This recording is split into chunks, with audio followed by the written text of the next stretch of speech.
Gepleýär Azatlyk Radiosu.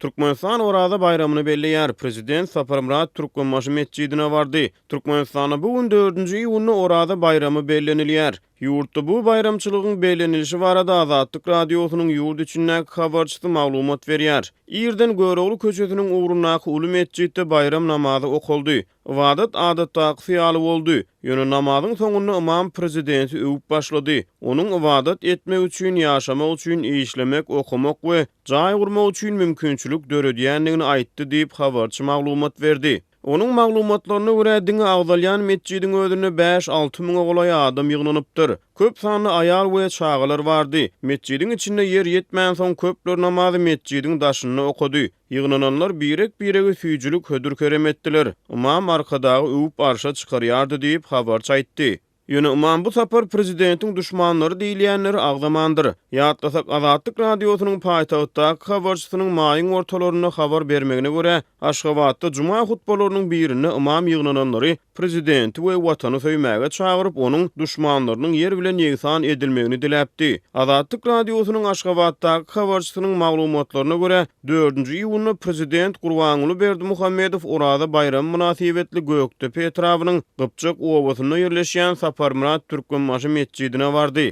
Saparmurat Türkmenbaşy mescidi mundan ozal onuň diýwarynyň iç ýüzünde Saparmurat Niýazowyň ruhnama kitabyndan alınıp ýazylan sözler bilen ýatda galypdy. Prezidentiň uluw kerweniniň geçýän ýolunyň ugruna Alişir Nawaý köçesiniň her iki tarapyna eskerler we ýürüýte ugluklaryň işgärleri prezidentiň howpsuzlygyny üpjün etdi. Şeýlede prezidentiň adyndan dindarlara sadaka verildi diýip habarçy aýtdy.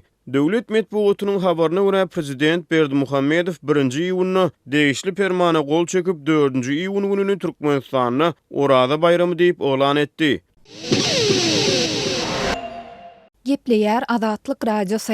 3-nji iýunda giýişlik Türkmenistanyň paýtagty Aşgabatda ýeni güýçli ýagyş ýagdy. Azatlyk Radiosynyň Aşgabatda habarçylarynyň biriniň beren maglumatyna görä, güýçli ýagyş uzagy çekmese de gysga wagtyň dowamında şäheriň köçelerini ýagyş suwlary basdy. Ýagyş suwlaryny arasalamak çärelerini Türkmenistanyň Jemaat Hojalygy ministrligine degişli edara kärhanalaryň işgärleriniň ýüzlerçesi we ýürüýte ulawlaryň onlarçasy gatnaşdy. Türkmenistanyň Jemaat Hojalygy ministrligine degişli edara kärhanalaryň işgärleri giýje saat 9:00-dan daňdan saat 3:00 çenli köçeleri süpürüp ýagyş suwlaryny arasaladylar. Şeýlede köçelerdäki ýol belgilerini renklediler. Sebäbi şu gün Türkmenistanyň prezidenti Gurbanuly Berdimuhammedow Alişir Nawaý köçesinden geçdi diýip howpsuzlyk ýagdaýlary sebäpli anonim şertde maglumat beren habarçy 4-nji iýunda gürrüň berdi. Azatlyk Radiosynyň habarçylary köçeleri arasalamak, piýadalar üçin geçelgeleri ak reňke boýamak çäreleriniň indi bir hepde gowrak wagt bäri ýagny paýtagtda geçen hepde doly gatışykly güýçli ýagyş ýagandan bäri dowam edýändigini aýdýarlar. Ýatlasak 29-njy maýda gün örtan wagty Aşgabatda doly gatışykly güýçli ýagyş ýagyp şäheriň köçelerini suw basypdy. Şonu Azatlyk Radiosynyň habarçysy şäheriň merkezi etrapçylarynda ýagdaýyň bir näme ganymatdygyny,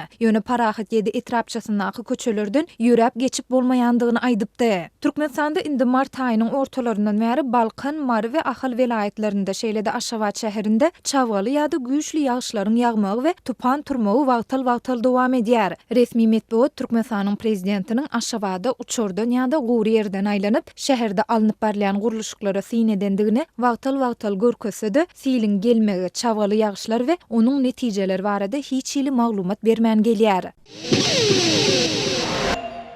Gepleýär Azatlyk Radiosu. Türkiýe türk jemgyýetleriniň agdalarynyň şol sanda Türkmenistanyň raýatlarynyň 100 000-den gowragyna ýaşama ygtyýarnama we uzak möhletliň ýaşama ygtyýarnama berdi. Hürriyet neşri Türkiýanyň içeri işleri ministri Süleyman Soýlunyň 2-nji iýunda geçirilen agdaçarda aýdan sözlerine salgylanyp ygtyýarnamalaryň Türkmenistanyň, Bolgariýanyň, Hytaýyň, Gresiýanyň, Iragyň we Owganistanyň türk jemgyýetleriniň agdalaryna goşurylandygyny ma'lum etdi. 3-nji iýunda çap edilen habarda türk jemgyýetleriniň agdalarynyň 89.951 sansyny ýaşama ygtyýarnamanyň we 57.902 sansyny uzak möhletliň ýaşama ygtyýarnamanyň goşurylandygy aýdylýar. Biziň raýatlyk bermek baradaky çemeleşmämiz öňküsýaly saklanyp galýar. Siz alad etmäň. Men siziň geljekde Türkiýe Respublikasynyň raýatlygyna ýetmegiňizi üpjün etmek üçin ähli mümkinçiligi siziň bähwidiňize ulanjakdygymy bilmegiňizi isleýärin diýip Soýlu Stambolda geçirilen çärede aýtdy. Şol çärede türk jemgyýetleri hakimiýetleriniň wekillerine ýüzlenip Stambulyň häkimi Ali Yerlikaya hem çykyş etdi. Ol öz çykışynda uzak möhletleýin ýaşama ygtyýarnamany çykarmak prosesiniň adından 3 aýa çekip biljekdigini aýtdy. Stambulyň Fatih etrapçasyndaky Avrasiya Sergi we Sunut merkezine geçirilen çäre Stambulyň häkimligi we Stambulyň vilayet migrasiýa müdirligi tarapyndan guramalaşdyryldy.